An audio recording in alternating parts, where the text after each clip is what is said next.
ఇందహు నైందహు పైకి పోయి హలో అంటే ఇప్పుడే మన వెంకీ మామ 75th మూవీ సైందవ్ మూవీ చూసి రావడం జరిగిందన్నమాట. యాక్చువల్గా వెంకీ మామ 75th మూవీ గురించి ఈ రేంజ్లో మాట్లాడాల్సి వస్తుంది, ఇలా మాట్లాడాల్సి వస్తుంది అని నేను కల్లో కూడా ఊహించలేదు. అండ్ ఇలా మాట్లాడుతున్నందుకు చాలా చాలా బాధగా ఉంది. సైందవ్ అంటూ సైకో ఈజ్ బ్యాక్ అంటూ ఒక హీరో క్యారెక్టర్ని మనకి ఇంట్రడ్యూస్ చేస్తూ ఎస్ఐఎంతో డయాగ్నోస్ అయిన పిల్లలు వాళ్ళు పడే బాధలు, వాళ్ళ పేరెంట్స్ ఏం చేస్తారో, అసలు ఇంజెక్షన్ కాస్ట్ ఇంత, అసలు వాట్ విల్ సైందవ్ డూ అన్నట్టు ఈ కాన్సెప్ట్ ని మనకి ఇంట్రడ్యూస్ చేసి, ఈ కాన్సెప్ట్ తో చంద్రప్రస్థ అని ఒక ఊరిని క్రియేట్ చేసి దాంట్లో కార్టెల్ ని పెట్టి ఆ కార్టెల్ ఆ ఊరికి ఏదో హాని కలిగించబోతున్నారు అన్నట్టు కూడా కాన్సెప్ట్ ని క్రియేట్ చేసి ఈ సినిమాను మన ముందుకు తీసుకొచ్చారు. కానీ అక్కడ ఎమోషనల్ డెప్త్ కానీ, అక్కడ యాక్షన్ ప్యాక్డ్ ఆ ఓరియంటేషన్లో ఆ పవర్ కానీ, ఆ బిల్డప్లో ఉన్న ఆ పవర్ కానీ, and edge of the seat kind of ఒక రేసీ కైండ్ ఆఫ్ ప్రెజెంటేషన్ చూసాం అన్న ఫీల్ కానీ, అండ్ ఈ సినిమా మొత్తం చూసిన తర్వాత అబ్బా కార్టెల్ అసలు సైందవ్ అసలు సైకో అసలు ఏంట్రా బాబు అసలు అన్న కైండ్ ఆఫ్ ఎక్సైట్మెంట్ కానీ లేకుండా కొంచెం ఫ్లాట్గా ఈ సినిమా వెళ్ళిపోయిందా అన్నట్టు నాకైతే అనిపించిందనమాట.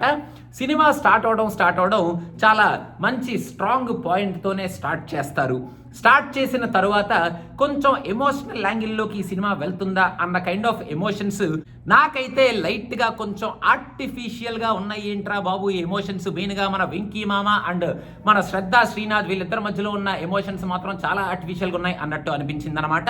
ఇంకా ఈ సినిమా ఫస్ట్ 20 minutesలోనే కాన్సెప్ట్లోకి డైవ్ అయిపోయినప్పటికీ అక్కడ మన వెంకీ మామ సైకో ఎస్టాబ్లిష్మెంట్ షాట్ ఒకటి బాగానే స్ట్రాంగ్గానే పడినప్పటికీ ఆ తర్వాత వచ్చే ఆ ఎమోషనల్ యాంగిల్లో ఉన్న సీన్స్ కానీ, ఆ తర్వాత కార్టెల్లో మన వెంకీ మామ గురించి డిస్కస్ చేసుకునే కైండ్ ఆఫ్ ఆ సీన్స్లో ఉన్న ఆ కైండ్ ఆఫ్ డెప్త్ కానీ, అసలు మన వెంకీ మామను చూసి సైకో ఈజ్ బ్యాక్ అని వీళ్ళందరూ ఎందుకు ఫీల్ అవుతున్నారు, ఎందుకు భయపడుతున్నారు అన్న కైండ్ ఆఫ్ ఎక్సైట్మెంట్ కానీ నాకైతే ఫస్ట్ హాఫ్లో కలగలేదన్నమాట.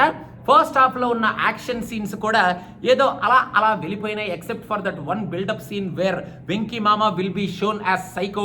ఆ బిల్డప్ సీన్ తప్ప మిగతా యాక్షన్ సీన్స్ అన్నీ మరి గన్నులు వాడుతున్నా, కత్తులు వాడుతున్నా, మరి ఏవి వాడుతున్నా కూడా అక్కడ ఆ ఎక్సైట్మెంట్ ఆ యాక్షన్ సీన్ నుంచి నాకైతే కలగలేదు ఫస్ట్ హాఫ్ లో. ఈ సినిమాలో ఒక పవర్ఫుల్ ఇంటర్వెల్ పడినా, ఇంటర్వెల్ అయిపోయినాకైనా ఈ సినిమాలో మన సైందవ్ ఏం చేస్తాడు, అసలు ఇప్పుడు మన సైకో ఏం చేస్తాడు అన్న కైండ్ ఆఫ్ ఎక్సైట్మెంట్ లో సెకండ్ హాఫ్ తీసుకెళ్తారా అనుకుంటే, సెకండ్ హాఫ్ లో ఫస్ట్ హాఫ్ లో ఇచ్చిన బిల్డప్ కన్నా చాలా తక్కువ బిల్డప్లు ఉంటాయి అన్నమాట.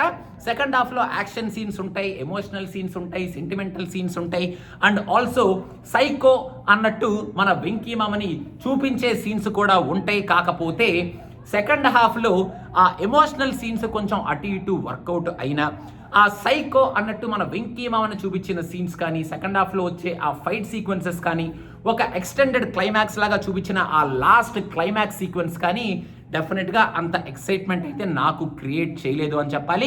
సెకండ్ హాఫ్ లో ఒక కార్ సీన్ ఉంటుంది అనమాట. That is a very unique car scene. You have to watch the car scene. ఆ కార్ సీన్ లో కొన్ని స్టంట్లు అవి ఇవి ఓకే వెరీ గుడ్, కార్ ని ఎలా వాడుతున్నారు అనమాట అన్నట్టు ఆ కార్ లో ఆ స్టంట్ సీన్లు ఉన్నాయి అనమాట. ఇంకా ఈ సినిమాలో సెకండ్ హాఫ్ లో కూడా సీన్లు అలా వెళ్తూ ఉంటాయి. మనం ఏమీ ఫీల్ అవ్వకుండా, ఏమీ రిసీవ్ అవ్వకుండా ఆ మధ్యలో వచ్చే ఆ ఏదో జన్మలో అమ్మవే పాటలో ఉన్న ఎమోషన్ డెఫినెట్గా కొంచెం మనం ఫీల్ అవుతాం. ఈ సినిమాలో యాంగిల్ కొంచెం డిఫరెంట్గానే తీసుకొని ఈ సినిమా క్లైమాక్స్ని మనకి శైలేష్ చూపించాడు. ఆ క్లైమాక్స్లో ఏం జరిగింది అని నేను చెప్పను, కానీ అక్కడ వెంకీ మామ చేసిన యాక్టింగ్ మాత్రం సూపర్బ్ యాక్టింగ్ అని చెప్పాలి. అక్కడ కూడా ఎమోషన్ మనం కొంచెం ఫీల్ అవుతాం. కాకపోతే అక్కడ ఫీల్ అయ్యే ఆ ఎమోషన్కి అక్కడ మన సైందవ్ని సైకో అని చూపిస్తూ ఈ కార్టెల్ వాళ్ళందరూ భయపడుతూ వాళ్ళు ఇచ్చిన ఆ బిల్డప్కి ఎక్కడ మనకి కొంచెం కనెక్షన్ మిస్ అయిందా, ఏమిట్రా బాబు ఏదో ఎక్కడో ఒక హోల్ ఉంది, ఆ హోల్ని సరిగ్గా ఫీల్ చేయలేదా ఏమిటి ఈ సినిమాలో అన్నట్టు ఈ సినిమాని మనం ఓకే సైందవ్ సైకో అనుకుంటూ బయటకు వస్తాం అనమాట. లాస్ట్లో మళ్ళీ ఒక మంచి సర్ప్రైజ్ కూడా ఇచ్చాడు మన శైలేష్. వెంకీ మామ ఈ సినిమాలో సూపర్గా యాక్ట్ చేశారు అని చెప్పాలి. ఆయన ఎమోషనల్ సీన్స్ కానీ, ఆ యాక్షన్ సీన్స్ ఆయనకి సూపర్గా ఉన్నాయి అని నాకైతే అనిపించలేదు. బట్ యాక్షన్ సీన్స్లో ఆయన ఇచ్చిన ప్రెజెంటేషన్ బాగానే ఉంది. బట్ యాక్షన్ సీన్స్ ఇంకా ఎక్కువగా పెట్టి వెంకీ మామని ఆ యాక్షన్ సీన్స్లో ఇంకా స్లిక్గా చూపించడం ఉంటే సూపర్గా ఉండేది కదా అనేది నా ఫీలింగ్. బట్ ఎమోషన్స్తో అయితే వెంకీ మామ ఆడుకున్నారు అని చెప్పాలి. ఇంకా శ్రద్ధా శ్రీనాథ్ గారు ఈ సినిమాలో మరి ఎందుకున్నారో నాకు కూడా అర్థం కాలేదనమాట. మరి వెంకీ మామకి ఆమెకి ఉన్న రిలేషన్షిప్ నాకైతే ఎక్కడ అర్థం కాలేదు. అసలు ఎందుకు పెట్టారో కూడా అర్థం కాని పరిస్థితిలో ఆ రిలేషన్షిప్ ఉందన్నమాట. ఇంకా ఆండ్రియా జస్ట్ మన నవాజుద్దీన్ పక్కన నించొని అని చెప్పి ఫైట్లు చేయడానికి దానికి దీనికే వాడుకున్నారు తప్ప ఈ రోల్కి ఆండ్రియా కావాలా అన్న క్వశ్చన్ మార్క్ నాకైతే వచ్చింది. ఆర్యా కూడా ఈ సినిమాలో ఎక్స్టెండెడ్ క్యామియో లాగా ప్లే చేశాడు, కానీ ఈ రోల్కి ఆర్యా కావాలా, ఓకే దే యూజ్డ్ ఆర్యా అన్నట్టు ఆయన రోల్ కూడా ఉంది, కానీ ఆయన రోల్లో కూడా పెద్ద ఎక్సైట్మెంట్ నాకైతే ఏమీ క్రియేట్ అవ్వలేదు.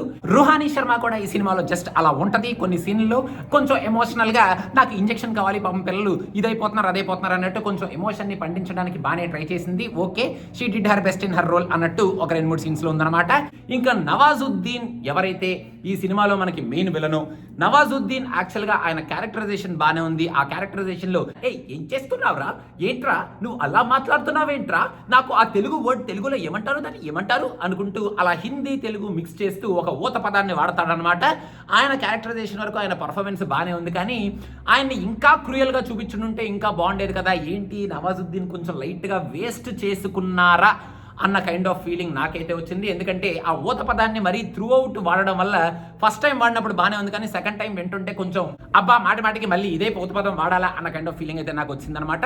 ఇంక సినిమాలో బ్యాక్గ్రౌండ్ స్కోర్ కూడా అక్కడక్కడ ఓకే, కానీ త్రూ అవుట్ ద మూవీలో వాడుకున్న బ్యాక్గ్రౌండ్ స్కోర్ మరీ అంత థంపింగ్ గా ఉందా అన్న కైండ్ ఆఫ్ ఫీలింగ్ అయితే నాకు వచ్చిందనమాట. ఇంకా ఓవరాల్ గా శైలేష్ ఒక డిఫరెంట్ కైండ్ ఆఫ్ సీన్ని, డిఫరెంట్ కైండ్ ఆఫ్ సినిమాని, మన వెంకీ మామని ఒక డిఫరెంట్ కైండ్ ఆఫ్ ఇమాజినేషన్లో మనకి ప్రజెంట్ చేస్తూ కొంచెం హెవీలీ ఇన్స్పైర్డ్ బై, నేను పేర్లు చెప్పను కానీ సమ్ ఆఫ్ ద హాలీవుడ్ ఫ్లిక్స్ లాగా ఈ సినిమాని మన ముందుకు ప్రజెంట్ చేయడానికి ట్రై చేశాడు. కాకపోతే ఆ ప్రెజెంటేషన్ మన దాకా రీచ్ అవ్వకుండా మధ్యలో ఏదో జరిగిపోయింది. మరి అసలు అది ఎందుకు జరిగింది అనేది మాత్రం ఒక క్వశ్చన్ మార్క్ లాగా మిగిలిపోయి, మన వెంకీ మామ 75th మూవీ ఏంటి ఎలా ఉంది, okay he tried very different kind of characters but it is very different at the end of the day అనుకుంటూ మనం థియేటర్లో బయటకు వస్తాం అనమాట. సో గైస్ నిన్నట్లాగానే ఒక చిన్న అనౌన్స్మెంట్, చిన్న సినిమా పిచ్చ ఛానల్ నిన్నే లాంచ్ అయిపోయింది. చిన్న సినిమా పిచ్చ అంటే ఏమిటి, అసలు ఏం జరుగుతుంది, మేము ఏం చేయబోతున్నాం అని తెలుసుకోవాలనుకుంటే కింద డిస్క్రిప్షన్ లో ఒక లింక్ ఉంది. ఆ లింక్ ని క్లిక్ చేసి వెంటనే చిన్న సినిమా పిచ్చ ఛానల్ కి సబ్స్క్రైబ్ అయిపోండి. అండ్ అక్కడ ఒక వీడియో ఉంటుంది, అది చూసేసి మేము ఏం చేస్తున్నాం చిన్న సినిమా పిచ్చలో అని తెలుసుకోండి. మర్చిపోకండి, చిన్న సినిమా పిచ్చ లింక్ కింద ఉంది, సబ్స్క్రైబ్ అయిపోండి. అండ్ సో మొత్తానికి అదనమాట గైస్ మన సైన్ దౌ నేను ఇంకా ఇంటికి పోయిందావు. సో అదనమాట సంగతి, పోయిందావు నేను ఇంటికి పోయిందావు.